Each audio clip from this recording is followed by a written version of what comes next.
close exactly 1 year after Donald Trump was elected president. A tide of anti-Trump sentiment helped Democrats score big wins in 2 gubernatorial races as well as a number of local elections, sending a warning sign to Trump and his Republican Party.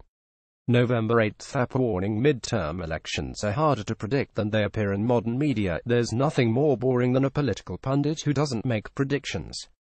Even if he or she can articulately break down the forces at work during campaign season, a pundit who doesn't tell you how an election is going to go is as frustrating as a doctor that tells you there's a 50% chance you could live a week and a 50% chance you could live to be 90, with so many political experts having been wrong about the American election results in 2016. More than a few have taken time to reflect and re-evaluate the way they predict winners in order to give the public more accurate information.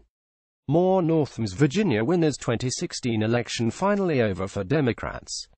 More short of impeachment. 6 ways Congress can limit Trump damage to America. Of course, I'm kidding. As election results rolled in on Tuesday night, the airwaves were loaded with dire predictions about how the Trump effect is now taking hold, boding ill for Republicans in the 2018 midterm elections. Naturally, there's a great danger in taking a handful of races in a couple states and declaring them to be indicative of a national trend. In Virginia, Republican Ed Gillespie lost to Democratic Lieutenant Gov. Ralph Northam by a whopping 9 percentage points, in a race that appeared to be doused in Trumpist themes. But during election season, Virginia has been its own political ecosystem in the wake of an August white supremacist march in Charlottesville that left an anti-racism protester dead. The campaign devolved into a rancid referendum on racial grievance. The fact that the race essentially became a national contest compressed into one state didn't exactly help suit the electorate. And yes, voters in the highly populous northern part of the state were able to tie Gillespie to Trump, in large part because of the racially divisive campaign Gillespie opted to run. A race that took out incumbent Republicans in down-ballot races all over the state. But as virtually nobody picked Donald Trump to win the presidency in November of 2015, deciding how Trump will affect the midterm elections in 2018 is a fool's errand. To be sure, Trump is struggling. According to a recent Washington Post ABC News poll, the president's approval rating has dropped to 37%, just barely above the approval rating for athlete's foot. And, as we know, the level of public dyspepsia is always a leading indicator of how midterm elections will go, which explains big Republican wins in 2010 and 2014 during the Obama presidency and the Democratic landslide in 2006 under George W. Bush as the U.S. was mired in the war in Iraq.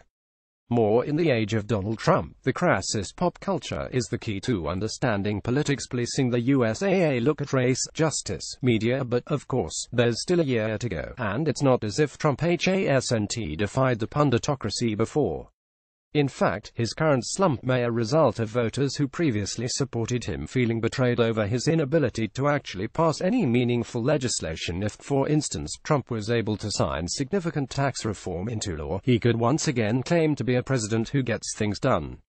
If Republicans invested massive amounts of money in congressional races and took a message of tax cuts to the voters, they should be able to at least stave off a fledged hemorrhage. This obviously all depends on the result of Robert Mueller's investigation into Trump associates' dealings with Russia during the election. Further, it has yet to be seen how the Trump effect will play in individual states. In Virginia, Gillespie, a former lobbyist, had never held statewide elected office before. Other statewide races will feature more seasoned politicians that will avoid being sucked into such appalling racial appeals. America is of strong Republican elected officials who have managed to hold together the competing wings of the GOP without descending into Trumpism. If they manage to keep the politics local, they have a chance to succeed. In fact, a substantial threat to Republicans isn't Democrats, but the specter of former Trump advisor Steve Bannon, who is recruiting candidates to take on strong GOP office holders in primaries. As the Tea Party once showed, many of these new recruits may win a primary but be completely unelectable. So for Republicans, the real danger may be from the cool thoughts coming from inside the House. The word pundit itself is descended from a Sanskrit word for learned man. Yet it seems those shoveling dirt onto the graves of Republicans in 2018 have failed to learn anything. Just ask President Hillary Clinton. Christian Schneider is a member of USA Today's board of contributors. Follow him on Twitter at Schneider. CM reader share this story https usa.li2huojfe